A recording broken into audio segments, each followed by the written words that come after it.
Assalamualaikum. Waalaikum.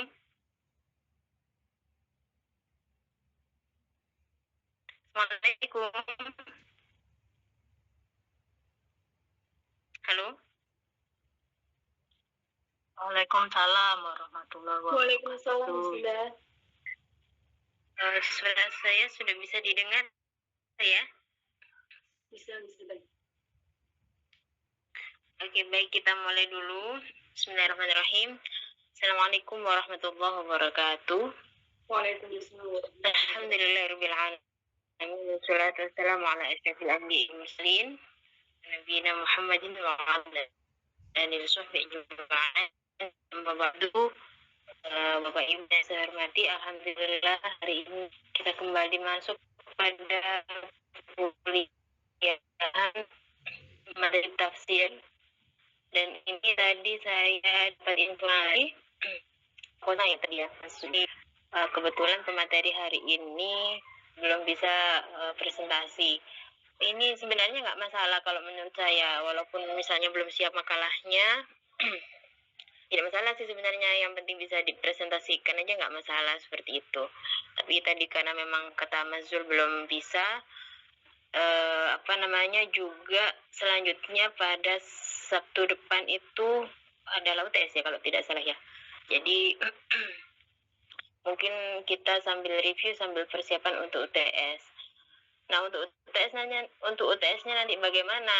Nah, ini nanti akan ini ya. Cuman ini kita sebelum persiapan UTS, ya tadi sih alangkah baiknya kita ada review materi dulu yang sudah kemarin.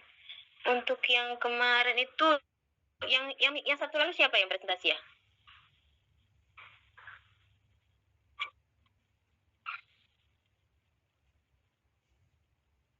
Kelompoknya siapa kemarin? Saya mohon maaf, ini HP saya kemarin sempat agak error ya. Jadi mungkin ada yang WA saya atau siapa yang kirim file ke saya, ini banyak yang hilang seperti itu. Minggu lalu insya Allah ini saya mohon maaf. Yang minggu lalu ini Ustazah. Minggu lalu siapa? Apakah sudah saya bahas ya kemarin revisinya?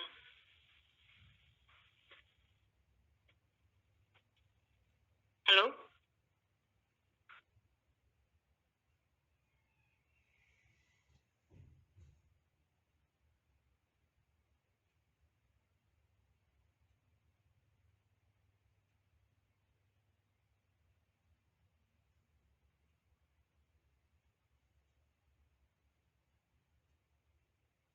Kalau nggak salah ya, coba teman-teman pilih.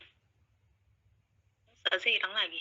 Mungkin ada. Untuk yang hari Sabtu yang lalu siapa yang presentasi? Apakah yang Sabtu lalu sudah saya bahas atau belum ya? Yang presentasi Sabtu lalu? Saya lupa ya. Siapa yang presentasi yang hari Sabtu sebelum hari ini?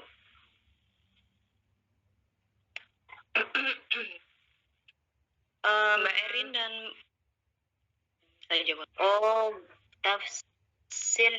Oh, kalau nggak salah dua makalah ya, kalau tidak salah kemarin itu. Tafsir tabi'in dan pasca tabi'in.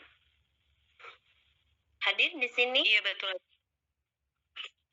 Ini ada yang presentasi tafsir tabi'in, Bu Erin Tiffany, Muhammad Hafid, Haniatus Sofia, Bu Hani.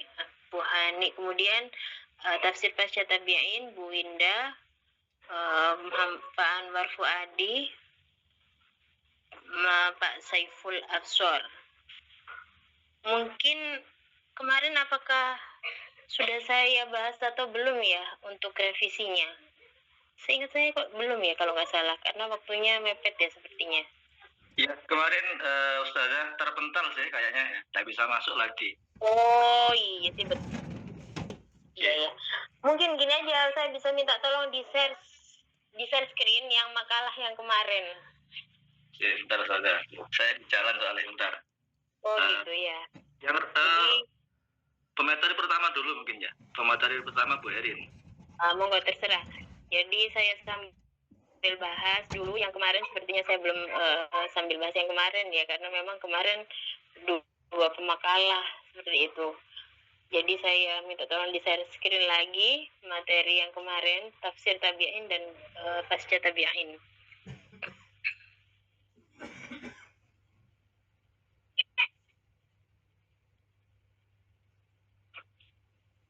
Atau barangkali yang sepertinya sudah di-share di grup, mungkin bisa Pak Kosma mungkin bisa bantu untuk share screen, karena saya hilang ya, file saya lagi hilang setelah HP saya ini lagi error dari kemarin, kemudian sekarang saya ganti HP lagi sehingga ya hilang data-data banyak yang hilang seperti itu.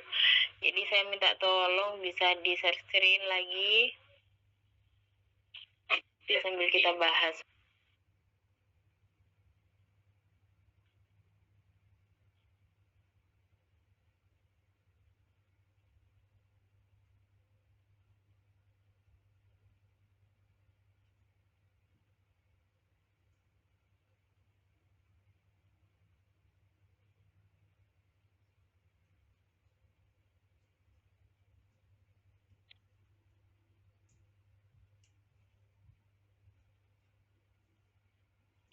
Share screen PPT-nya atau makalahnya, Sir?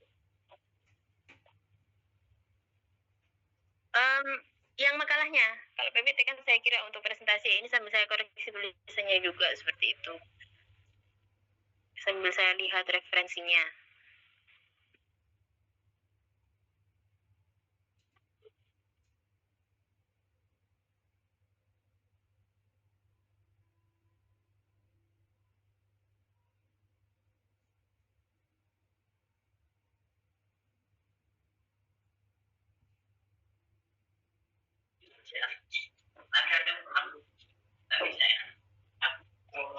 Sudah terlihat, Sir?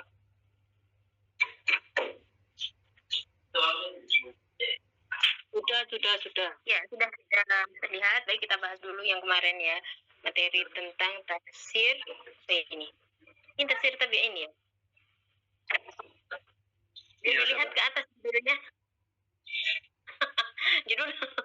Judulnya mana ini? Oke. Tafsir tabi'in.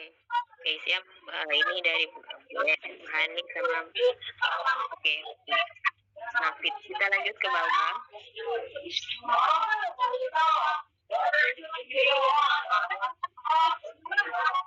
Untuk tadi cover itu, cover tadi itu kok ada halaman, nah itu bawah itu ada halaman apa itu, ada halaman 1 Romawi kecil seperti huruf I. Salah berarti. Nah itu dia, nanti bisa di cover tidak perlu ini ya, cover tidak perlu huruf Romawi. Nah seperti itu, apa, cover itu nggak perlu halaman, maksud saya seperti itu, jadi tidak perlu dikasih halaman. Baik, nanti bisa direvisi, lanjut lagi ke bawah. Nah, ini tafsir tabi'in, lanjut. Nah ini dia, ini daftar isinya ya. Oke, saya kira sudah bagus kalau daftar isi. Lanjut lagi ke bawah.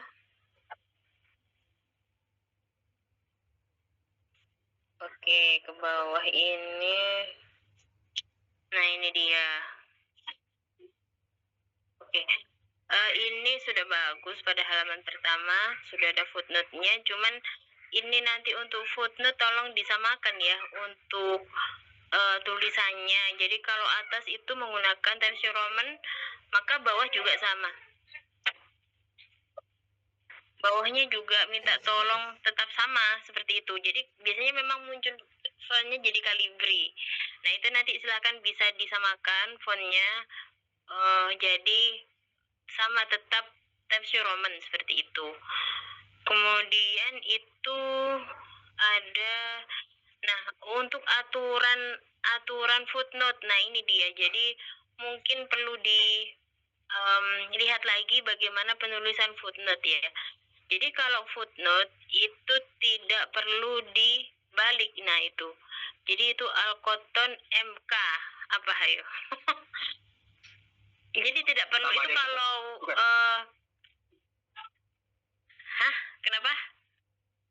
nama penulisnya? Al-Qattan. Iya, tapi apa MK?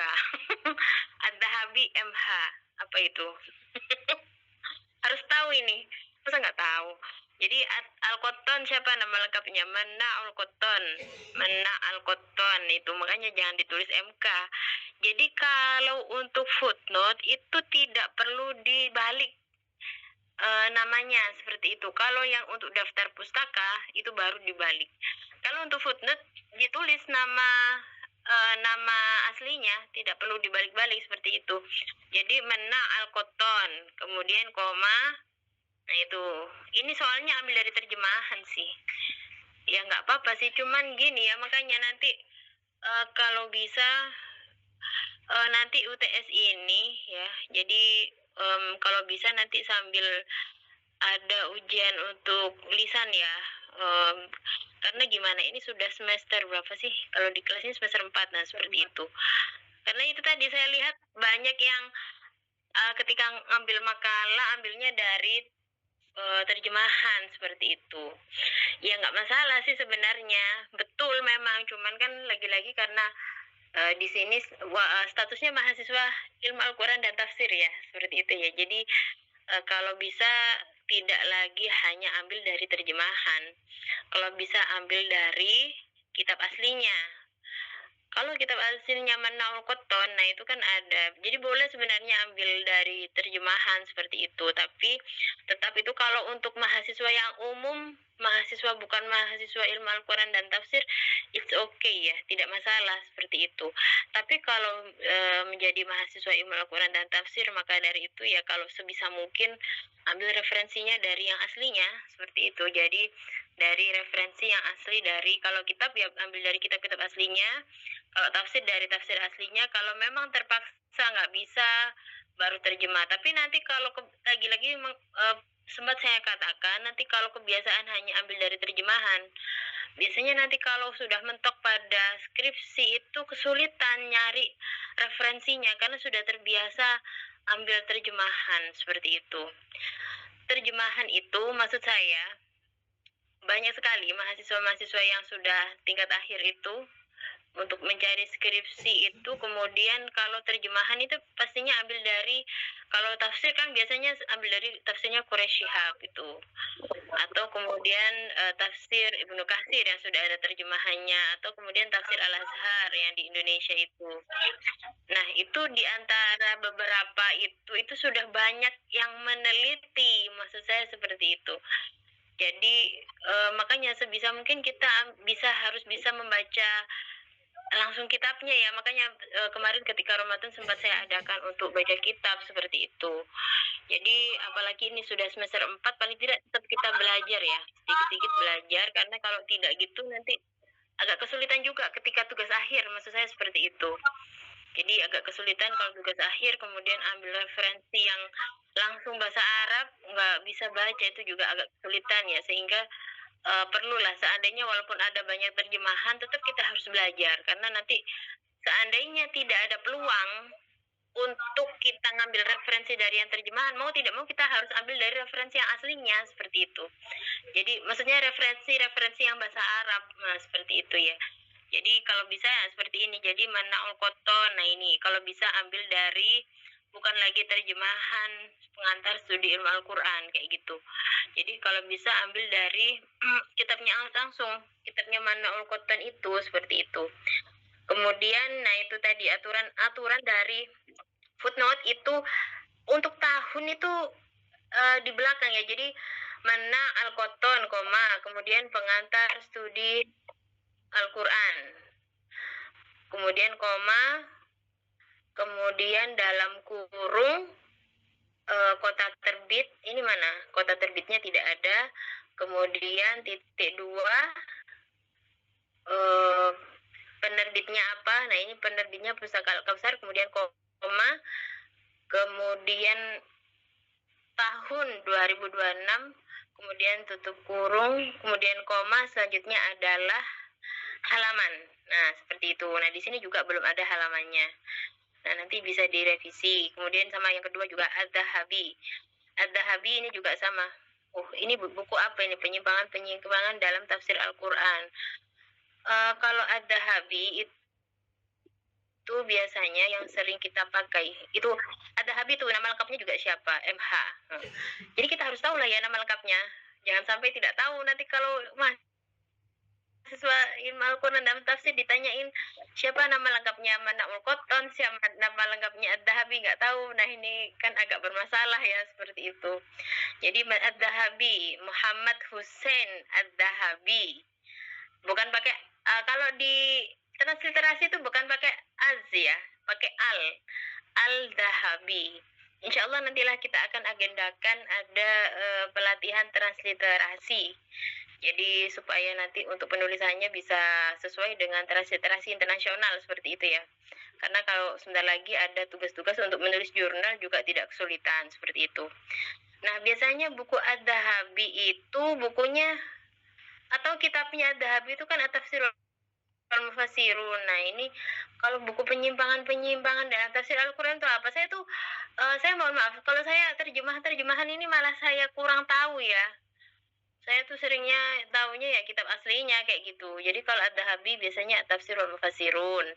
Nah kayak gitu. Kemudian Manaul Qotton itu juga ada kitab aslinya itu ya.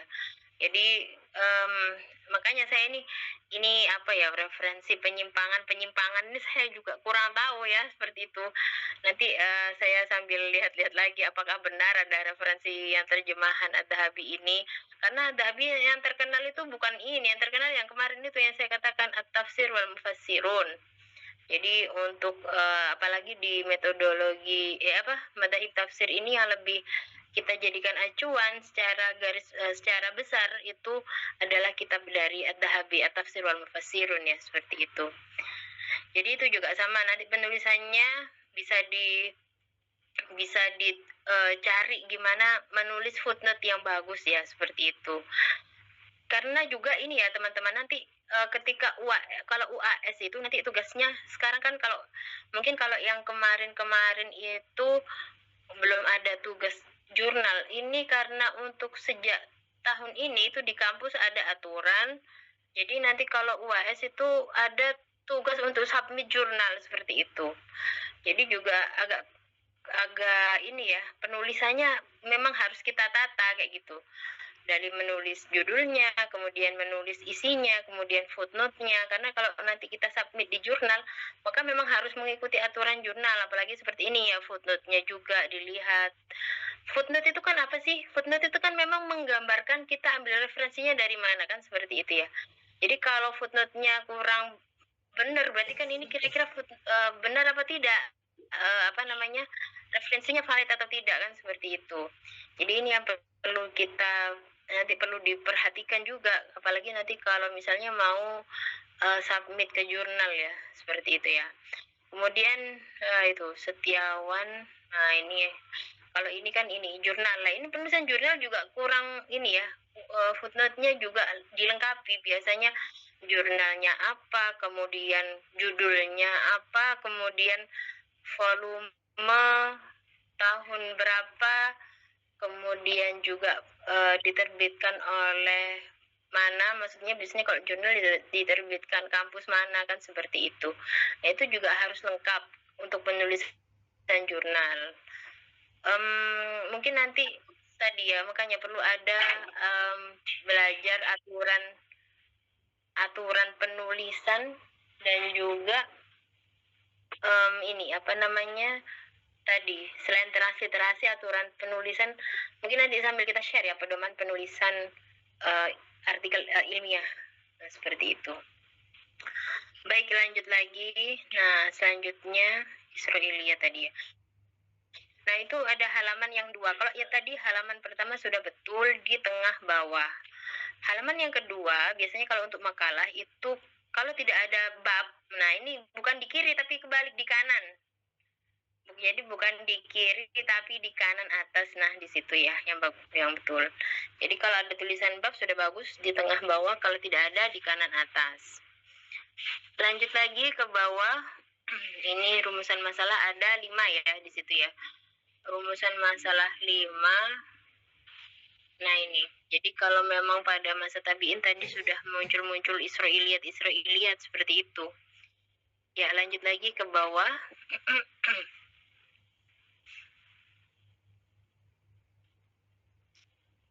Ya, ke bawah. Oke, stop. Nah, bab 2 pembahasan. Ini kayaknya belum di-enter ya. Bab 2 enter. Nah, baru pembahasan. Boleh ditulis kalau misalnya ini kalau memang makalah kan masih tulisannya biasanya pembahasan. Tapi kalau nanti seandainya di skripsi itu nggak tulisan lagi pembahasan, tapi langsung misalnya corak dan metodologi tafsir tabi'in. Itu bisa langsung ditaruh di bawahnya bab 2, jadi bukan lagi ditulis pembahasan. Tapi kalau di makalah ini terserah sih, mau ditulis pembahasan atau mau ditulis langsung judul tidak masalah, seperti itu. Kemudian lanjut ke bawah, ini sudah bagus. Nah ini juga ya sama footnote-nya nanti bisa di, nah ini metodologi tafsir tabi'in, tabi'in. Nah ini ambil dari jadi intinya kalau ambil dari buku atau dari jurnal nanti bisa dilengkapi ya. Kalau jurnal tadi harus ada volume berapa, kemudian penerbitnya dari kampus mana, kemudian bulan apa, tahun berapa, nah itu harus lengkap. Lanjut lagi. Bawah ini, nah ini dia yang kemarin ya. Jadi kayaknya kemarin sudah dikirim ke saya belum ya? Saya mohon maaf lagi-lagi karena sudah ini karena HP saya error, jadi saya banyak hilang ya, mungkin nanti bisa dikirim ulang. Jadi yang saya katakan kemarin itu tidak ada corak riwayat ya, tidak ada corak riwayat itu tafsir bil maksur. Kalau dulu pernah saya bahas di awal-awal perkuliahan itu kan, kalau tafsir bil maksur itu masuk pada sumber penafsiran ya, kayak gitu. Jadi di sini bukan corak. Corak itu apa sih? Corak itu laun. Kalau bahasa Arabnya laun atau warna ya. Jadi yang saya katakan kemarin, laun atau corak dalam tafsir, dalam kitab-kitab tafsir itu hanya ada corak lugawi, laun lugawi atau corak bahasa, kemudian ada lagi corak ijtimai, kemasyarakatan, ada lagi coraknya yang fikih, ada lagi yang coraknya ilmi, tafsir ilmi, ada lagi yang coraknya tafsir i'tiqadi atau lebih ke tafsir akidah, seperti itu. Ada lagi coraknya tafsir apa itu, yang dulu pernah saya share ya, ketika pertama kali perkuliahan itu sudah saya share. Jadi coraknya hanya di situ saja. Masih ada nggak filenya semuanya? Itu nanti sangat berguna sampai nanti menulis tugas akhir ya.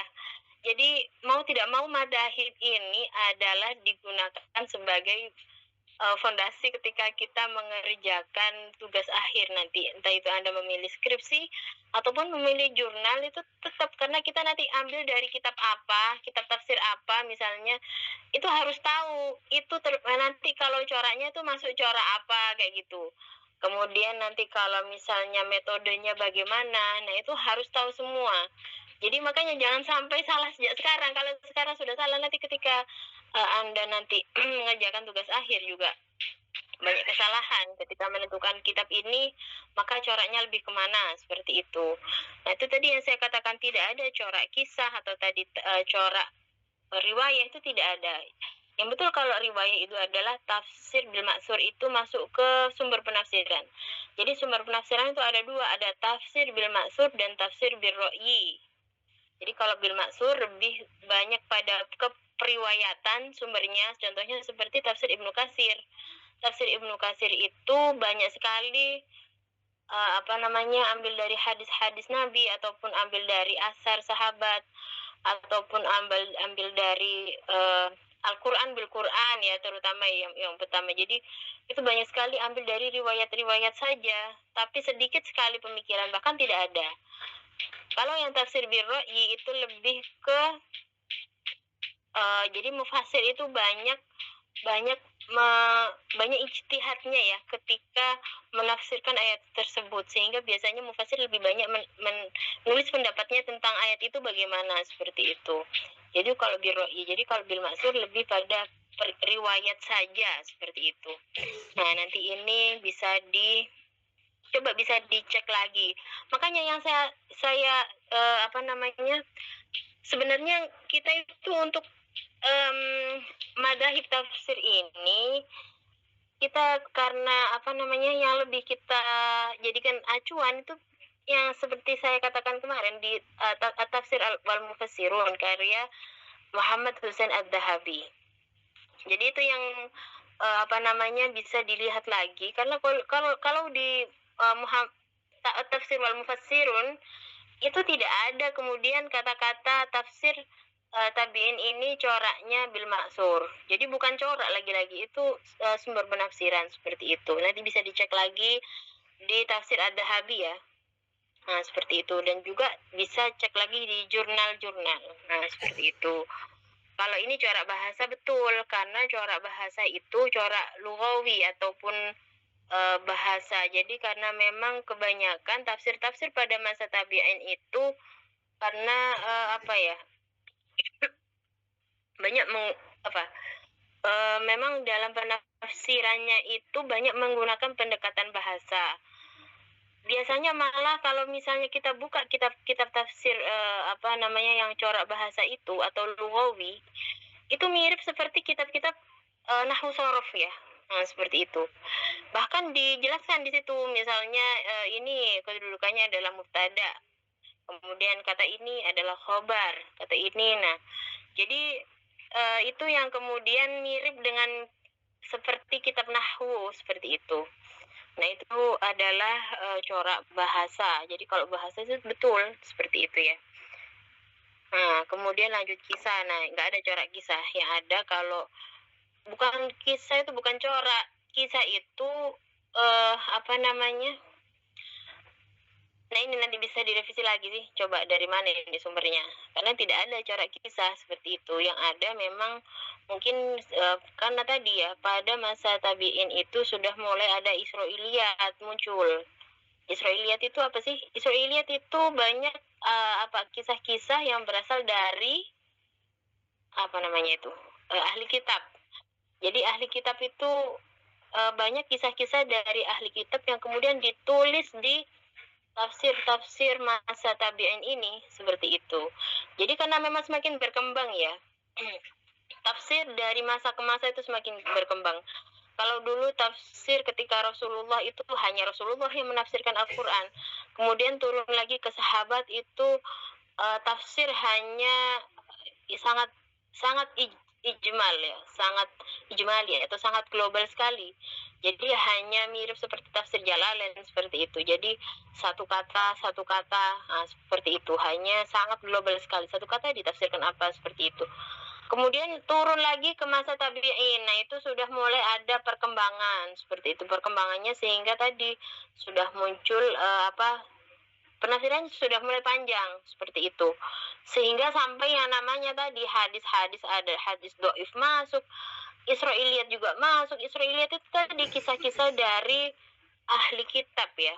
Dari ahli kitab itu ini belum tentu itu sudah benar atau tidak, juga belum tentu. Kalau di di tafsir tabi'in itu sudah kalau seandainya ada tafsir-tafsir ahli kitab itu juga belum bisa dipastikan ini benar atau tidak kisahnya, seperti itu.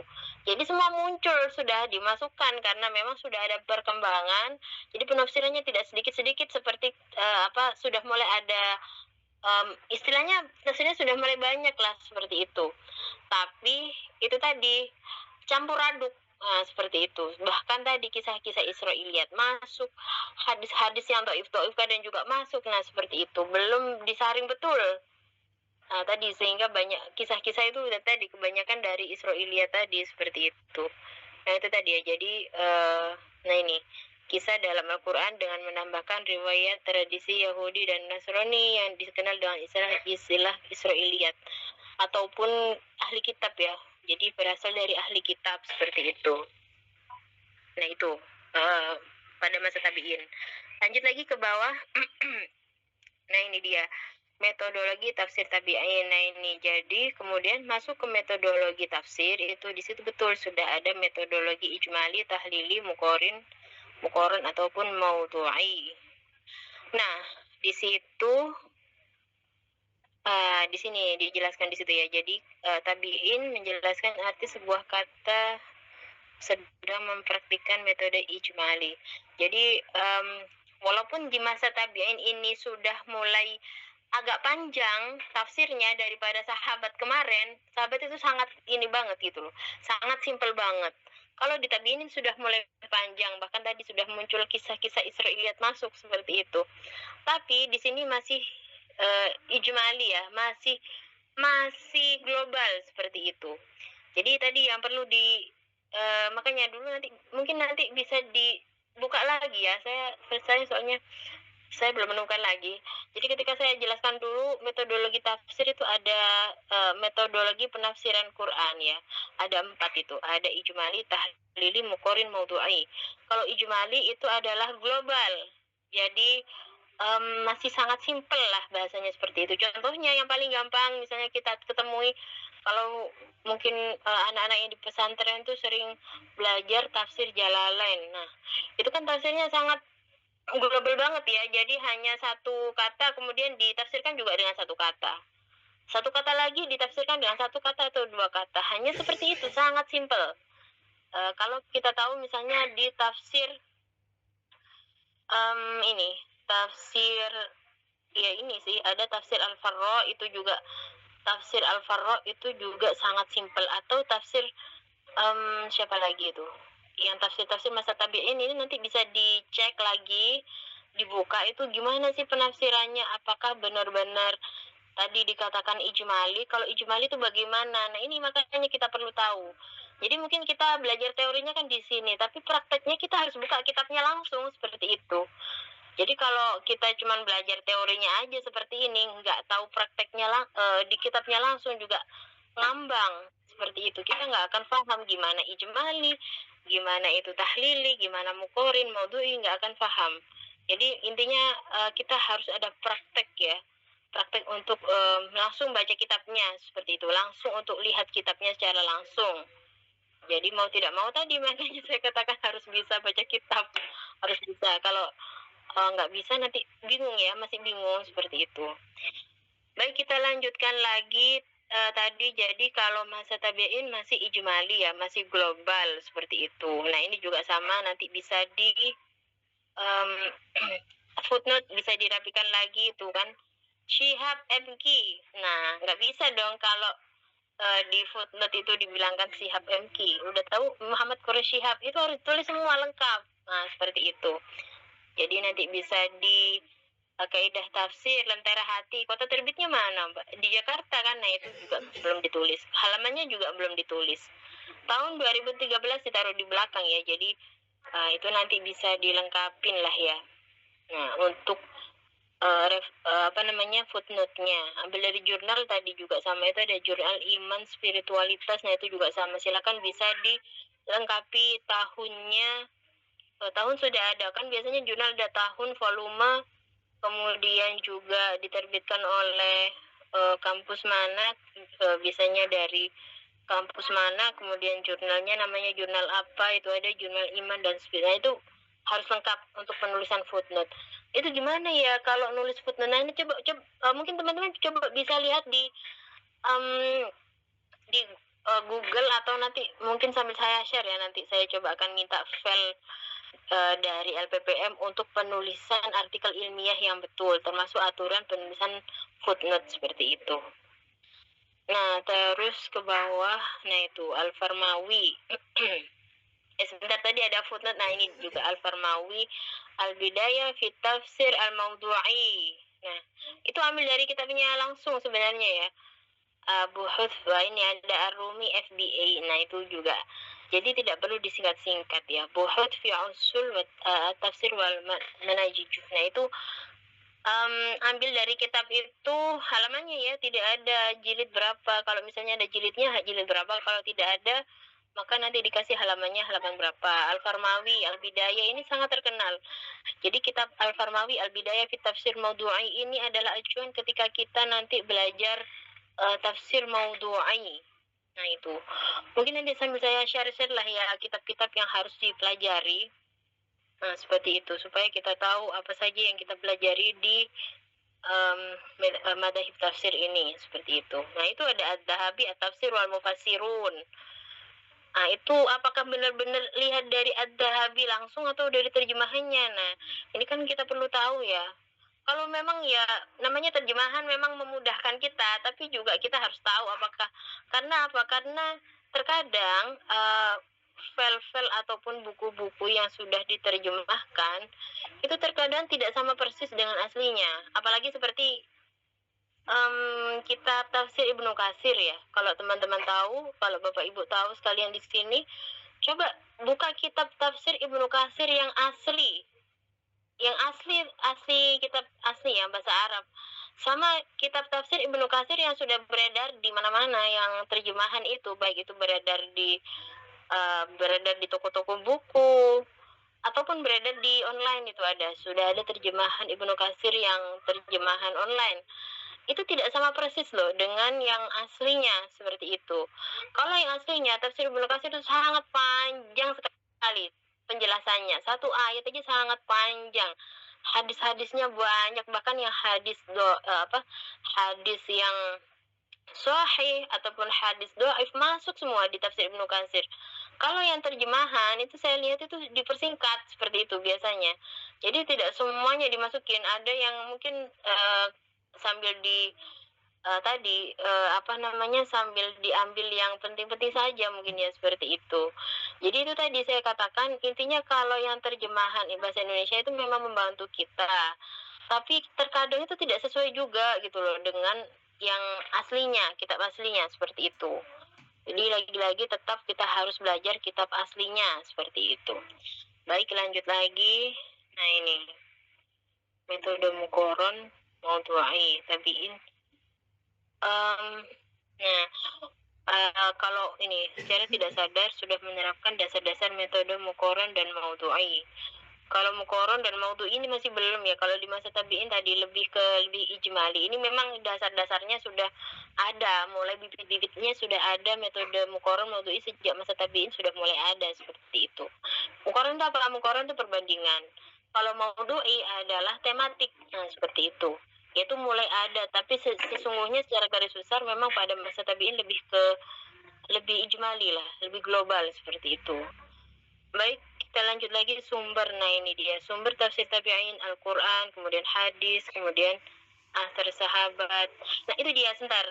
Itu tadi ada hadis nomor 2. Nah, ini dia nomor 2, in huwa illa wahyu yuha.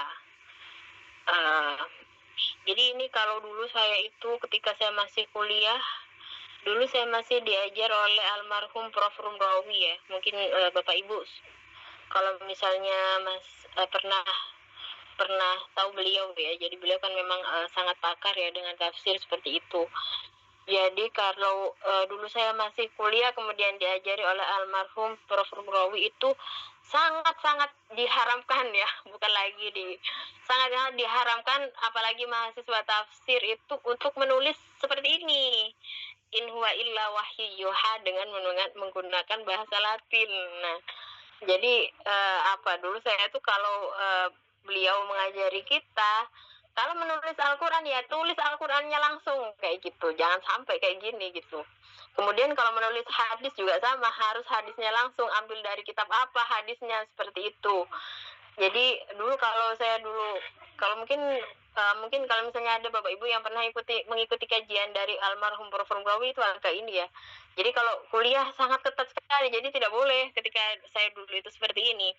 Ada tulisan, nah ini, in huwa illa wahyu yuha, tapi tidak ditulis Arab aslinya. Jadi kalau ambil dari Al-Quran, harus benar-benar Al-Qurannya dari surat apa, ayat berapa, kemudian kalau hadis itu ambil dari kitab hadis apa, seperti itu. Jadi itu harus benar-benar dari referensi asli, bukan lagi ambil dari itu dari mana? Nah, itu dari metodologi tafsir. Nah, ini sangat tidak boleh kalau dulu saya kuliah nggak boleh kayak gitu. Jadi karena intinya beda lah ya, kita mahasiswa ilmu Al-Quran dan tafsir dengan mahasiswa yang bukan ilmu Al-Quran dan tafsir harus beda seperti itu. Kalau yang mahasiswa yang lain ya nggak masalah karena memang mereka bukan jurusan ilmu Al-Quran dan tafsir, boleh saja mau menggunakan referensi dari terjemahan atau dari mana. Kalau kita ya itu tadi, saya aja dulu diharamkan dulu ketika saya oleh Prof. Babi nggak boleh seperti itu. Jadi nanti bisa dicari di referensi aslinya ya. Baik itu kalau misalnya mengambil Al-Quran atau mengambil hadis, mohon benar-benar ambil dari referensi aslinya langsung. Ambil dari Al-Quran atau ambil hadis ambil dari kitab apa, entah itu Sahih Bukhari atau Sahih Muslim, harus tahu dari mana kayak gitu. Nah, itu juga lanjut bawahnya nanti bisa direvisi lagi footnote-nya, lanjut lagi ke bawah. Nah, ini ada riwayat Israiliyat.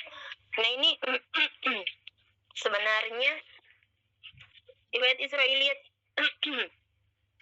riwayat Israiliyat ini sebenarnya ada contohnya ya. Mungkin nanti bisa dicarikan contohnya seperti apa sih riwayat Israiliyat itu, kayak gitu. Kok kayaknya gimana ya, kata-kata Israiliyat aja sudah kayak gimana gitu, udah tahu yang sekarang lagi bumi ada Israel. Nah, itu apa sih hubungannya sama Israiliyat? Nah, gitu kan, mungkin kalau orang awam mungkin mikirnya apa Israiliyat, nah kayak gitu. Nah, itu nanti bisa dikasih penjelasan lagi bagaimana Israiliyat, riwayat Israiliyat itu seperti apa. Maka nanti bisa tolong dikasih contohnya kayak gitu. Contohnya misalnya dalam tafsir apa gitu, kemudian riwayatnya seperti apa. Nah, itu nanti bisa supaya tahu kita, jangan hanya keterangan aja riwayat Israiliyat itu apa, nah gitu. Jadi nanti bisa dikasih contoh sih gimana sih contoh dari riwayat Israiliyat itu kalau dalam penafsiran. Nah, itu nanti bisa carikan ya. Contohnya apa? Ada di antara yang mengatakan seperti riwayat Israiliyat itu adalah ini loh. Jadi ada yang mengatakan wanita itu kan berasal dari tulang rusuk laki-laki ya, kayak gitu. Itu ada yang mengatakan itu bukan dari hadis atau dari apa, itu ada yang mengatakan berasal dari riwayat Israiliyat kayak gitu. Jadi karena ini kan sangat populer ya, padahal di kita itu sangat populer kayak gitu. Nah, itu nanti makanya bisa dicek lagi. Coba sih cari contoh bagaimana riwayat Israiliyat itu. Riwayat Israiliyat itu apa? Tadi yang diriwayatkan oleh ahli kitab ataupun tadi ada tradisi-tradisi Yahudi Nasrani yang masuk ke dalam Islam yang sebelumnya Islam turun, itu ada riwayat-riwayat tadi yang kemudian dimasukkan di dalam tafsir Islam, tafsir-tafsir tabiin ini tadi, seperti itu. Nah, nanti bisa dikasih contoh lagi yang lebih detail ya. Nah, seperti itu. Kemudian lanjut ijtihad analisis. Nah, ini sudah mulai apa ini metode ijtihad analisis? Karena kalau ijtihad atau analisis itu kan sudah masuk ke biro'yi ya. Sudah ada pemikiran. Nah, nanti mungkin bisa dicek lagi sumbernya ya, seperti itu. Baik, lanjut lagi ke bawah, perbedaan penafsiran tabi'in. Nah, nanti bisa dicek-cek lagi ya footnote-nya, nanti bisa direvisi. Nah, ini dia. Jadi sudah muncul pada masa tabi'in, muncul 3 madrasah tafsir di Mekah, di Madinah, sama di Kufah. Jadi kalau Mekah itu Abdullah bin Abbas tokohnya, kemudian Madinah adalah Ubay bin Ka'ab, kemudian terakhir di Kufah adalah Abdullah bin Mas'ud. Jadi ini adalah tokoh terkenal. Sudah mulai ada perkembangan, jadi sudah mulai dibentuk madrasah-madrasah seperti itu. Kalau dulu kajian hanya bentuk jadi ini sudah mulai ini ya, agak diformalkan ya, bisa dikatakan seperti itu masa tabi'in ini, sehingga tadi muncul beberapa madrasah di 3 kota tadi sebagai cikal bakal nanti lahirnya madrasah-madrasah ke depan itu untuk pembelajaran tafsir yang lebih formal seperti itu. Baik, lanjut lagi ke bawah. Nah, itu, sebentar. Tadi ada footnote yang sama ya, tadi contohnya di nomor 2425. Kalau ada yang sama, tidak perlu ditulis lagi, tapi cukup ditulis ibit. Nah, seperti itu. Jadi pada nomor 25 hanya ditulis ibit. Tidak perlu ada ulangan. Lanjut lagi ke bawah. Bahasa dia. Lanjut lagi ke bawah. Nah ini dia. Nah ini dia. Jadi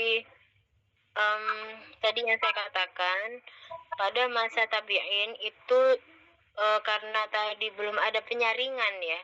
Jadi bahkan kisah hadis-hadis doif juga muncul di kitab-kitab tafsir masa tabi'in ini seperti itu. Jadi kitab-kitab tafsir yang hadis-hadis yang doif itu muncul di kitab-kitab tafsir dan juga tadi ada riwayat-riwayat Israiliyat. Nah ini lagi-lagi Bapak Ibu kalau hanya sekedar teori seperti ini ya, tidak langsung praktek di kitabnya langsung, itu lagi-lagi masih ngambang. Mana sih hadis yang doif kalau misalnya di kitab tafsir yang tabiin itu, makanya nanti kita sambil praktek langsung ya, sambil praktek langsung. Jadi mau tidak mau harus buka kitabnya langsung. Kalau riwayat Israel itu yang sebelah mana, kalau di tafsirnya itu yang mana, kan kayak gitu harus perlu tahu ya, seperti itu. Jadi kalau hanya sekedar teori seperti ini itu masih ngambang aja. Ini apa sih kayak gitu ya. Jadi tahu teorinya tapi nggak tahu aslinya kalau di kitab seperti apa, kan seperti itu. Baik, lanjut lagi. Apa ini? Budaya tersangkut lanjut dulu. Lanjut keterputusan sanad. Apa itu tadi? Tadi karena memang hadis doif tadi. Ya? Sebab-sebab munculnya hadis doif di penafsiran. Oh betul, iya betul. Jadi di sini agak kacau ya di situ ya, makanya. Jadi sampai hadis doif aja bisa masuk di tafsir. Ada tadi, ada sanadnya yang tidak itisol di situ sampai terputus. Kemudian kebutuhan mendesak akan tafsir, maksudnya unsur ini sangat-sangat ini ya. Jadi intinya memang pada masa tafsir tabi'in itu sangat belum ada penyaringan lah. Nanti semua masuk di dalam tafsir itu kayak gitu. Lanjut lagi ke bawah. Kualitas tafsir tabi'in. Nah ini. Jadi ada yang masih terjadi perdebatan ya di kalangan ulama. Ada yang menjadikan, ada yang memperbolehkan menjadikan hujjah, ada yang tidak. Ya karena tadi semuanya masuk, belum ada penyaringan. Jadi sampai ada hadis-hadis doif masuk, kemudian ada juga kisah-kisah Israiliyat yang belum tentu betul itu masuk. Nah ini makanya kemudian akhirnya para ulama itu masih memperdebatkan seperti itu.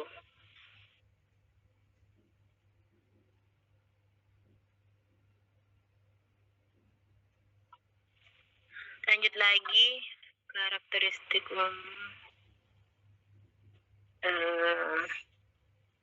ini lebih tahlili. Lanjut lagi ke bawah. Oh, ini enggak dikasih contoh kitabnya mana? Apakah ada contoh kitabnya ditulis? Sepertinya enggak sih. Nah, ini dia. Harus ada contoh ya. Jadi silakan nanti bisa direvisi ya Bapak Ibu yang ini. Contoh dari kitab masa tafsir tabi'in itu apa? Seperti itu. Jadi kalau sudah ada contohnya, nah itu harus kita teliti. Mana tadi yang termasuk? Tadi katanya kalau memang tafsir tabi'in itu lebih ke lebih ijmali itu bagaimana? Kemudian kalau memang ada hadis-hadis itu masuk, apalagi hadis doif yang masuk itu bagaimana? Kemudian bahkan ada kisah Israiliyat masuk itu yang sebelah mana? Nah itu perlu diteliti. Jadi kitab-kitabnya apa saja nanti bisa disertakan ya, seperti itu. Apa saja kitab-kitab pada tafsir tabi'in. Nah ini sangat-sangat penting karena memang yang kita cari apa kalau nggak ada kitab tafsirnya, seperti itu. Jadi nanti bisa ditambahkan contoh dari kitab-kitab tafsir tabi'in. Seperti itu. Kemudian ya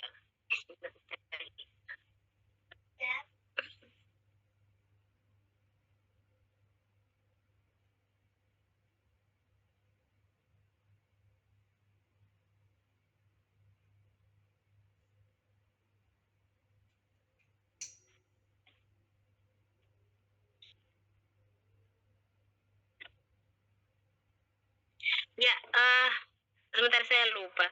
Jadi contohnya apa sih kitab tafsir pada masa tabi'in ini, yaitu tadi yang saya sebutkan ya, yang sangat terkenal. Saya tadi mau cross check lagi ya, takutnya saya salah kayak gitu. Jadi di antara kitab tafsir yang masa tabi'in ini yang sangat-sangat terkenal yaitu tadi Ibnu Katsir. Nah, coba cek, jangan hanya lihat di terjemahan ya Bapak Ibu, jadi cek di kitab aslinya. Jadi nanti ini aja, buka di Maktabah Syamilah ataupun di Maktabah Waqfiyah. Apakah sudah pernah apakah semua sudah punya Maktabah Syamilah ataupun Maktabah Waqfiyah? Sudah, sudah. Sudah? Sudah, sudah. Yang lainnya? Oh ini ya, sudah ada ya. Nah itu, jadi buka aja itu kitab tafsir Ibnu Katsir. Coba lihat di Ibnu Katsir yang saya katakan tadi. Jadi jangan ambil dari terjemahan udah. Jadi kalau di aslinya itu sangat-sangat banyak sekali hadis-hadis dhaif masuk di situ semua. Kayak gitu. Jadi kalau tafsir Ibnu Katsir, kalau yang sudah diterjemahkan itu kayaknya banyak dihilangkan ya hadis-hadis dhaifnya seperti itu. Jadi kalau yang aslinya itu bahkan hadis dhaif masuk semua di situ. Kisah-kisah Israiliyat juga masuk semua di situ lah kayak gitu. Jadi apa namanya? Itu di kitab tafsir Ibnu Katsir. Kemudian ada lagi tafsir ini loh. Jadi kalau ada lagi berarti pada masa tabi'in ini ya modelnya itu masih berriwayah ya. Jadi lebih tadi ya, makanya bukan corak ya, bukan corak riwayat, tapi modelnya itu loh, apa sumber penafsirannya itu banyak yang menggunakan riwayat karena masih tadi sumbernya dari Al-Qur'an bil Qur'an, kemudian Al-Qur'an kemudian ditafsirkan dengan hadis-hadis Nabi. Yang terlihat sekali tuh hadis tuh banyak sekali seperti itu. Nah, itu itu jadi apa ini? Oh ini anunya ya. Nah ini nanti bisa di ini apa ini? Kita Hidayah. Ibnu Katsir. Ibnu Katsir yang ini atau bukan? Kenapa? Oh ini ambil dari Maktabah Syamilah ya. Jadi bisa ambil dari Maktabah Syamilah ataupun kalau PDF-nya langsung itu dari Maktabah Waqfiyah. Nah, jadi kalau Maktabah Waqfiyah itu bisa di-download ya PDF aslinya seperti itu. Kalau di Maktabah Syamilah ini kan mirip dengan aplikasi kan seperti itu ya. Jadi itu sih. Mungkin nanti ya bisa dilihat lagi teman-teman, Bapak Ibu. Jadi itu terus untuk tadi ya tafsir pada masa tabi'in yang terkenal tadi Ibnu Katsir. Kemudian ada lagi yang lebih Ibnu Katsir tadi ya, yang saya katakan kalau Ibnu Katsir itu hadis-hadis dhaif ataupun kisah-kisah Israiliyat itu tuh masih banyak di situ. Kalau yang aslinya ya. Sedangkan yang lebih agak bagus, maksudnya lebih apa sih? Bukan agak bagus. Maksudnya yang lebih disaring, jadi hadis-hadisnya lebih disaring, kemudian juga kisah-kisah Israiliyat itu banyak lebih disaring. Itu ada di kitab tafsir At-Tabari. Apa itu kitab tafsirnya? Oh itu. Tadi itu kitab tafsir, nah ini dia. Ini kitab tafsir Al-Qur'anul Azim ya. Nah, itu kitab Ibnu Katsir ya. Kemudian satu lagi kitab tafsir yang agak lebih disaring itu adalah di ini tafsir At-Tabari karya Ibnu Jarir At-Tabari, apa itu nama tafsirnya. Itu kalau misalnya Bapak Ibu menjadikan referensi, justru yang lebih bagus itu di tafsir At-Tabari karena hadis-hadisnya itu lebih banyak diseleksi lah seperti itu. Kalau di Ibnu Katsir ini semua masuk. Nah, seperti itu ya. Jadi kalau misalnya sama-sama ambil dari kitab riwayah pada masa tabi'in ini, yang lebih bagus dijadikan referensi adalah kitab apa namanya? At-Tabari, karya Ibnu Jarir At-Tabari. Itu lebih selektif untuk hadis-hadisnya, tidak terlalu semua masuk hadis-hadis doif masuk semua kayak Ibnu Katsir. Tapi kita kan yang di Indonesia ini yang lebih populer Ibnu Katsir. Bahkan banyak sekali terjemahan tafsir Ibnu Katsir seperti itu. Padahal yang lebih bagus kualitasnya itu ada di kitab tafsir At-Tabari kalau sama-sama yang kitab tafsir yang banyak riwayatnya seperti itu. Atau riwayah. Nah itu, jadi nanti bisa dibukalah ya, kitab tafsir atau bari. Nah itu yang lebih bagus ya. Jadi kalau ambil referensi untuk riwayah yang lebih bagus adalah untuk tabiin ini, itu lebih mendingan ambil dari kitab Ibnu Jarir atau Bari, karya atau Bari. Lanjut lagi bab 3 penutup. Nah ini berapa kesimpulannya? 1, 2, 3. Oh iya. Jadi kesimpulan sesuai dengan sesuai dengan rumusan masalah. Cuma tadi beberapa yang perlu direvisi nanti bisa direvisi ya, seperti itu. Jadi tadi corak-corak juga nanti perlu direvisi. Kemudian lanjut lagi ke bawah. Oh iya, sudah tadi sudah. Ini lihat daftar pustaka agak ke atas. Nah itu dia. Jadi di situ ada Az-Zahabi pakai al, bukan pakai DZ. Al-Zahabi. Nah, seperti itu. Nah, itu juga sudah ada 2 at-tafsir wal mufassirun, kenapa ditulis lagi kayak gitu? Apakah beda penerbitnya atau gimana? Kemudian nah ini Al-Farmawi, Gusmin FG, nah ini Al-Qotton, Al-Quran ini sudah bagus. Jadi memang patokannya pada huruf setelah al ya. Jadi di situ sudah bagus urutannya setelah al, seperti itu. Ya ini sudah bagus. Tinggal tadi dirapikan lagi. Ya, ada yang ditanyakan sebelum kita lanjut pada makalah selanjutnya?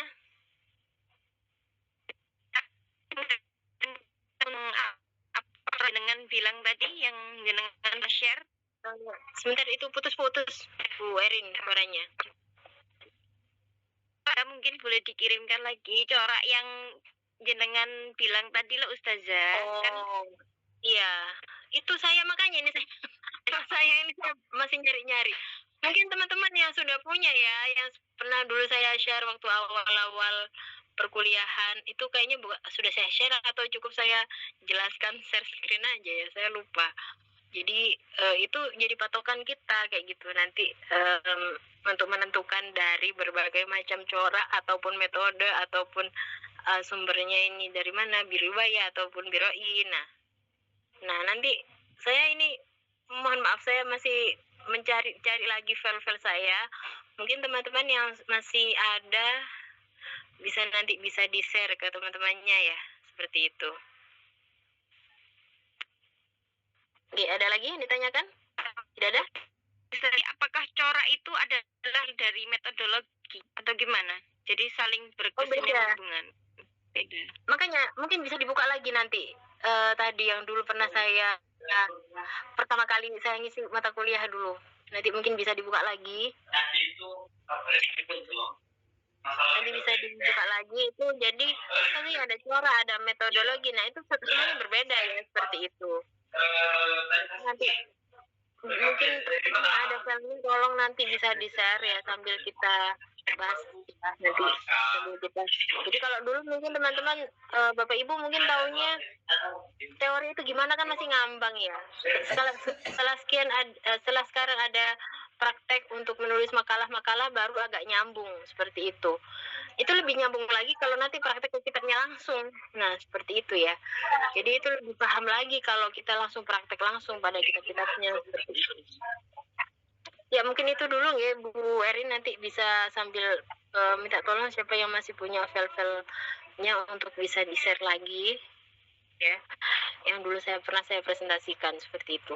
Baik, kita lanjutkan dulu pada makalah yang kedua. Waduh, ini waktunya sudah mau maghrib ya.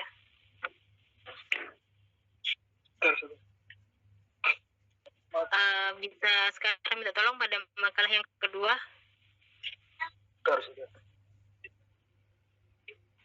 Makalah kedua itu tentang tafsir pasca tabi'in.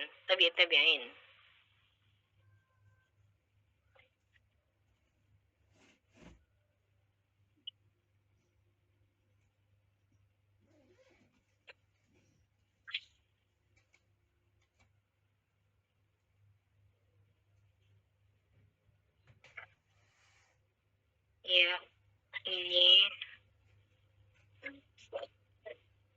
epistemologi penafsiran metode. Lanjut ke bawah dulu. ke bawah, ke bawah, ke bawah. Nah ini daftar isi ya sudah bagus. Lanjut, ini saya singkat-singkat aja ya. Lanjut ke bawah lagi. Nah kayak gini maksud saya, kalau nulis ayat Qur'annya yang langsung, tidak perlu di Latin-Latin kayak tadi kayak gitu. Cuman kalau kita itu mahasiswa tafsir tidak perlu ditulis artinya. Nah ini kan kayak di ini ya, kayak di kalau dulu anak-anak sekolah ada tulisan artinya kayak gitu. Nggak perlu ada tulisan artinya, langsung terjemahannya tidak miring. Jadi terjemahan itu, tulisan miring itu hanya untuk dua hal, hanya untuk bahasa asing ya. Jadi karena terjemahan itu bukan bahasa asing, bahasa Indonesia, maka tidak perlu ditulis miring. Nah, maka bagaimana penulisannya itu adalah seperti kutipan seperti itu. Jadi kalau terjemahannya itu Times New Roman fontnya ukurannya 11. Biasanya kalau yang di lain-lain atasnya bawahnya itu kan fontnya ukuran 12. Kalau untuk terjemah ukurannya 11, kemudian paragrafnya single dan agak menjorok. Jadi mirip seperti kutipan ya Bapak Ibu, kalau lihat tulisan-tulisan di jurnal ataupun di buku itu ada seperti kutipan. Nah, seperti itulah penulisannya. Kemudian nah ini Quran surah An-Nahl ya. Maka karena itu adalah kita mengutip dari Al-Quran dan terjemah, maka footnote-nya nanti dikasih footnote-nya ambil dari Kemenak. Nah, maksudnya ambil dari Quran Kemenak atau Quran Depak misalnya seperti itu. Itu perlu dikasih footnote. Jadi karena kita tidak mengarang ya, Al-Quran tidak mengarang, terjemahnya juga tidak mengarang, maka harus dikasih footnote ambil dari mana. Misalnya ambil dari Quran terbitan Kemenak, jadi Departemen Agama, Al-Quran dan terjemahnya, nah seperti itu. Jadi kalau ada Al-Quran dikasih footnote, ada hadis juga dikasih footnote seperti itu, ambil dari mana referensinya seperti itu. Ya lanjut lagi. Oh ini juga sama Al-Qotton. Ini kenapa belum ada apa-apa kok jadinya footnote-nya tiba-tiba Al-Qotton 2000. Nah kalau footnote pertama kan harus lengkap. Nah, jadi ambil dari mana Al-Qotton. Kemudian kitabnya apa, kemudian juga kota terbit, penerbitnya apa, kemudian tahun berapa, halaman berapa. Nah ini perlu benar-benar dilengkapi footnote-nya. Untuk halaman itu nggak perlu ada 5. Nah itu simpel aja, cukup angka aja. Nah seperti itulah ya. Lanjut lagi ke barat itu ada hadis riwayat Abu Dawud. Nah lagi-lagi saya katakan tadi, kalau saya dulu diajarin almarhum Profum tidak boleh kayak gini. Ini kayak anak yang kalau ini seperti orang-orang yang bukan jurusan tafsir ya, harus ambil dari, kalau memang ambil dari Sahih Abu Dawud, kalau dari Abu Dawud, hadis riwayat Abu Dawud, ambil dari kitabnya siapa harus ditulis kayak gitu. Jadi misalnya ambil dari Sunan Abu Dawud, nah itu berarti harus ditulis referensinya yang lengkap. Nah seperti itu lah ya, kayak gitu. Ya memang gimana, kan kita jurusan tafsir, jadi harus benar-benar tahu referensinya, bukan hanya dari sekedar buku-buku seperti itu. Nah itu lanjut lagi ke bawah. Nah ini tidak ada footnote-nya. Jadi kalau bisa seperti tadi, setiap halaman ada sih footnote-nya. Nah ini juga sangat simpel-simpel ya. Bapak Ibu nanti bisa direvisi lagi. Jadi tidak boleh ada footnote, ada habi. Nah TT, nah ini karena sebelumnya belum ada keterangan, tiba-tiba kayak gini aja kan. Nah jadi perlu dilengkapi lagi footnote-nya yang lengkap. Nanti kalau menulis jurnal nggak bisa, kalau kayak gini harus revisi seperti itu. Nah ini. Oh ini pasca tabi'in. Oh iya sih, sebentar. Jadi ini baru muncul Jami'ul Bayan karya atau Bari tadi ya. Lanjut lagi sebentar ke bawah.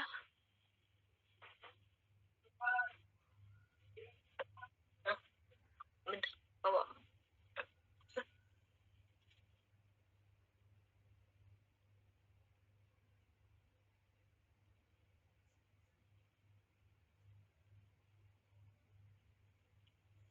Ini Bu, ini mana referensinya? Sebentar. ke bawah, footnote ke bawah. Iya, ini simpel banget. Oh, itu tadi itu pengantar ya berarti ya. Saya kira sudah mulai masuk pembahasan. Lanjut lagi ke bawah. Oh, ini. Nah, ini sebenarnya kayak skripsi ya. Ada manfaat juga tadi. Manfaat penulisan, manfaat teoritis akademiknya itu mirip kayak skripsi sih. Tapi tadi masalahnya footnote-nya tadi, referensinya tadi yang kurang pas ya. Nanti bisa direvisi lagi, lanjut lagi ke bawah. Ke bawah ini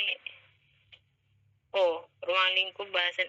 Ini benar-benar skripsi banget. Ini ada ruang lingkupnya juga. Batasan pendekatan lagi ke bawah lagi. Oh, ini baru pembahasan. Nah, lanjut ke bawah. Nah, itu tadi ya. Jadi nanti untuk menulis Al-Quran, terjemah Al-Quran itu ini sudah bagus. Ini fontnya pakai apa? Jadi kalau Arab tulisannya pakai tradisional Arabik, fontnya ukuran 17 atau 18. Kalau untuk terjemah tidak perlu tulisan miring, tidak perlu artinya. Langsung terjemahnya, kemudian tidak perlu miring, kemudian paragraf single. Jadi ayat dan juga terjemah itu single seperti kutipan, intinya seperti itu. Kemudian jangan lupa dikasih footnote. Footnote dari Al-Quran ambil dari tadi misalnya Kemenak, nah seperti itu. Kemudian lanjut bawah pasca tabi'in. Lanjut lagi riwayah. Nah, ini sudah ada integrasi riwayah dan diroyah. Jadi ini mulai ada bibit-bibit tafsir yang sudah mulai sudah mulai ada pemikiran ya di sini seperti itu. Jadi tidak melulu hanya periwayatan saja. Sudah muncul ijtihad dari para mufasir. Masih kombinasi, belum sepenuhnya ijtihad. Jadi masih kombinasi. Kemudian ini munculnya berbagai corak tafsir. Nah, ini.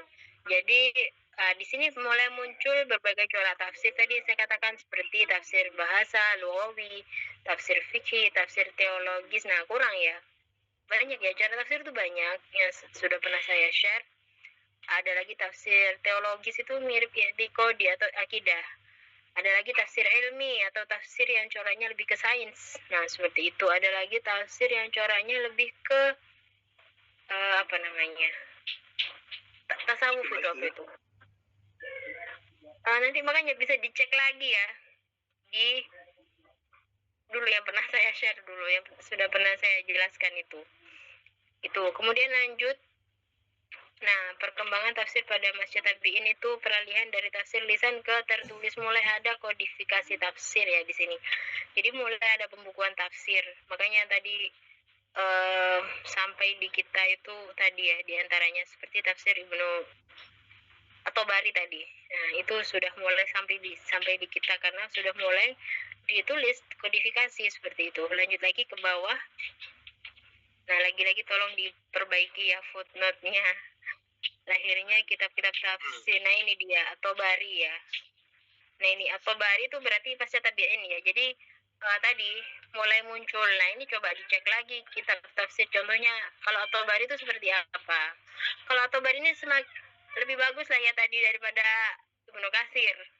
Jadi makanya kalau saya sarankan sama-sama ambil tafsir bil riwayah ataupun tafsir bil maksur, saya sarankan kalau misalnya dijadikan referensi, ambil aja yang At-Tabari seperti itu, karena itu lebih disaring ya, hadis-hadisnya lebih disaring, lebih selektif. Kemudian juga untuk kisah-kisah Israel juga lebih disaring juga untuk karya At-Tabari ini. Jami'ul Bayan fi Tafsir Al-Quran, karya At-Tabari, Imam At-Tabari. Lanjut lagi ke bawah.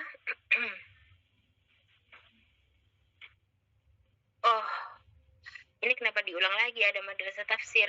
Tadi kan sudah di masa tabi'in tadi sudah ada. Lanjut lagi. Kondisi sosial politik.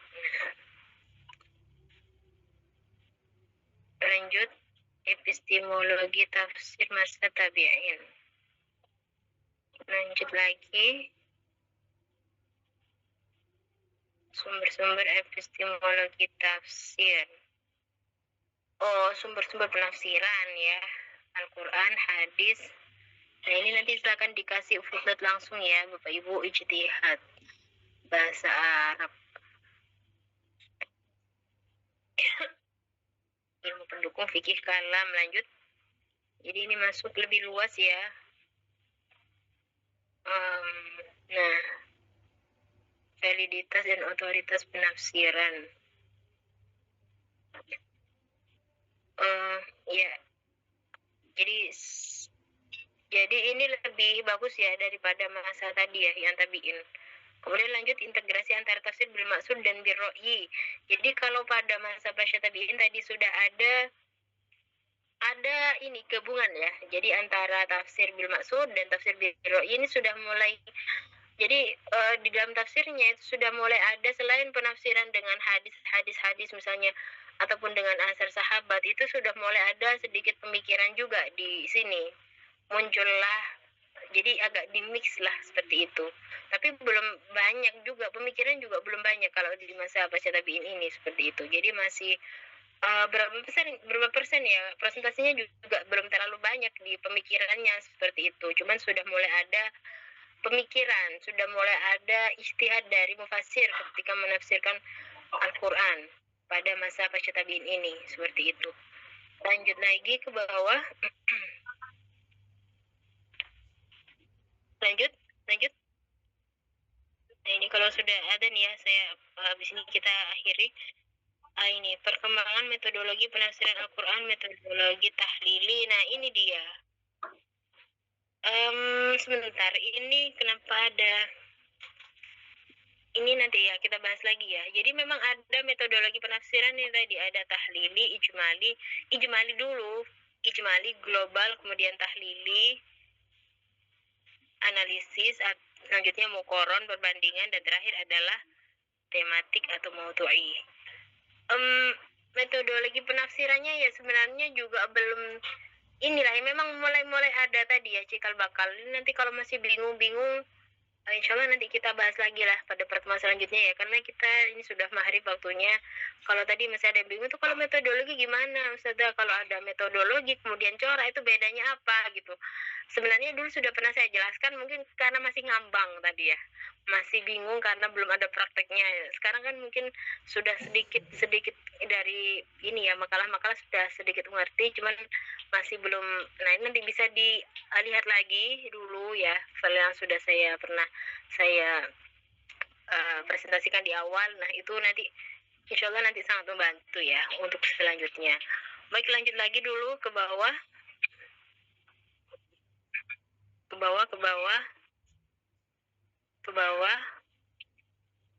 Sistem ke bawah lagi. Oh ini sudah ada tokoh dan karya tafsir pasca tabi'in. Nah ini sudah ada contohnya, ini contohnya kitab tafsir At-Tabari. Ini lebih bagus tadi saya katakan daripada tafsir Ibnu Katsir. Nah silakan dicek coba. Coba dicek kitab asli ya, bukan di terjemahan. Jadi karya At-Tabari sama Ibnu Katsir coba dibandingkan. Memang lebih bagus Ibnu Katsir, dari hadis-hadisnya juga lebih selektif seperti itu. Nah seperti itulah ya. Lanjut lagi ke bawah. Ini juga yang kedua, kitab Az-Zamakhsyari, Al-Kasyaf ya. Kitab Al-Kasyaf ini saya ketika kemarin disertasi saya itu, saya juga diantaranya banyak ambil referensi juga dari kitab tafsir Al-Kasyaf ini seperti itu. Jadi memang namanya juga kitab-kitab tafsir masa lalu banget ya, pasca tabiin. Itu bahasanya ya Masya Allah, bahasanya masih klasik banget seperti itu ya. Jadi makanya kalau mungkin nanti bisa praktek langsung itu silahkan bisa dilihat. Itu kadang kita agak kesulitan juga untuk nerjemahkan, itu kadang juga agak kesulitan. Ini apa maksudnya, juga butuh penelaah ulang seperti itu.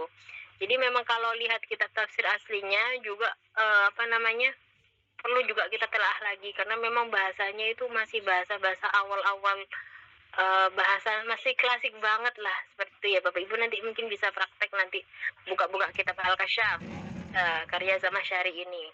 Jadi ini diantara kitab Zamakhsyari itu ini ya kitab yang lumayan ini ya. Jadi tahu sendiri kan Zamakhsyari itu apa teologinya? Beliau adalah tokoh Mu'tazilah. Jadi Zamakhsyari itu adalah tokoh Mu'tazilah, tapi tafsir Al-Kasyaf ini banyak juga dijadikan referensi atau rujukan oleh orang-orang Sunni. Seperti itu. Jadi walaupun beliau itu Zamakhsyari itu adalah orang Mu'tazilah, tapi ketika menulis tafsir pada tafsir Al-Kasyaf itu beliau lebih moderat kayak gitu. Tidak kemudian lebih memasukkan teologinya tadi Mu'tazilah, tidak. Jadi walaupun beliau itu adalah Mu'tazilah, tapi ketika menulis tafsir pada tafsir Al-Kasyaf ini lebih moderat, sehingga bahkan orang-orang Sunni banyak yang mengambil rujukan dari tafsir Zamakhsyari ini. Karena apa? Karena itu di situ ya, betul. Di situ sangat terkenal karena penekanan pada aspek bahasa atau balaghahnya juga bagus sekali di situ. Jadi di situ nanti bisa dijadikan rujukan. Jadi memang kaya sekali di situ bahasanya. Nanti kita sambil praktek lah ya di kitab Zamakhsyari tadi, Al-Kasyaf. Kemudian lanjut lagi, ini ada kitab Fakhruddin Ar-Razi, Mafatihul Ghaib. Nah ini kitab Mafatihul Ghaib ini beliau, karena Fakhruddin Ar-Razi itu beliau ini juga beliau itu adalah tokoh.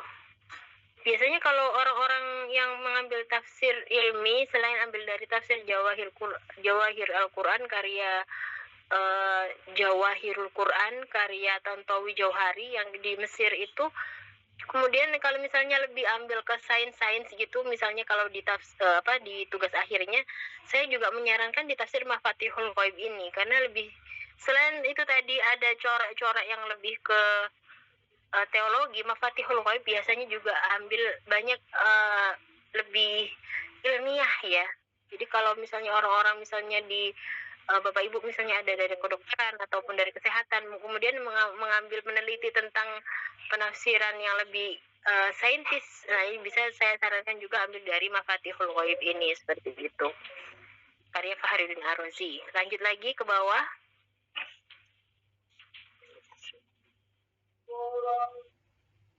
Ya, Ibnu Katsir tadi ya. Pendekatan riwayah. Tadi ya sudah kita bahas ya tadi Ibnu Katsir. Nah, seperti itulah. Banyak yang belum ini diseleksi untuk hadis-hadisnya. Terakhir dikasih standarisasi ilmu tafsir. Apa ini? Lanjut dulu. Lanjut ke bawah. Pengaruh tafsir klasik dan ini kan terkait dengan corak-corak tadi ya. Lanjut lagi ke bawah. Tafsir klasik kontemporer. Lanjut. Relevansi bagi studi modern ya. Ya seperti itulah ya. Kesimpulan tadi disesuaikan dengan rumusan masalah. Baik, lanjut lagi ke bawah. Ke bawah.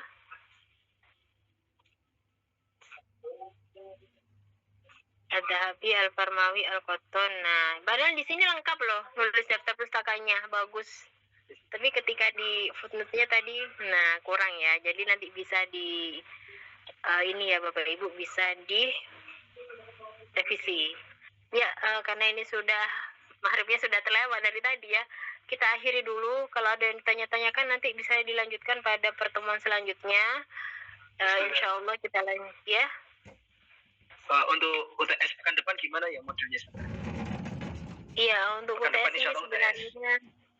Iya, sebenarnya gini ya. Karena kalau untuk teori-teori saya kira Bapak Ibu sudah bisa tahu ya. Tadi loh, sebenarnya saya tekankan itu kita itu kalau bisa langsung praktek kayak gitu loh di aslinya, kitab aslinya kayak gitu. Jadi kalau sekedar teori-teori saja itu memang ya agak ngambang ya. Mungkin makanya kalau seandainya mungkin bisa gitu, mungkin ketika UTS mungkin bisa praktek langsung gitu, gimana Bapak Ibu. Jadi maksud saya langsung tadi saya ambil dari kitab-kitabnya langsung tadi misalnya yang sudah ya. Jadi nanti coba bisa tadi. Jadi kalau teori saya kira apalagi makalah ataupun menjawab soal itu saya kira itu semua bisa kayak gitu. Cuman kalau misalnya praktek langsung ini kan agak ini ya, perlu ada pembelajaran lagi seperti itu. Nah, kalau bisa nanti saya kabari lagi UTS-nya bagaimana. Cuman saya lebih menekankan tadi ke prakteknya seperti itu. Ya nanti saya kabari lagi ya lewat Pak Mazul nanti akan saya kembali lagi, nanti bisa di-share ke teman-teman. Iya, mungkin itu dulu. Insya Allah kita lanjut lagi pada pertemuan selanjutnya. Kita akhiri dulu, kurang lebihnya mohon maaf. Akhirul kalam, assalamualaikum warahmatullahi wabarakatuh. Saya pamit dulu semuanya. Terima kasih. Assalamualaikum. Waalaikumsalam. Waalaikumsalam warahmatullahi wabarakatuh. Warahmatullahi wabarakatuh.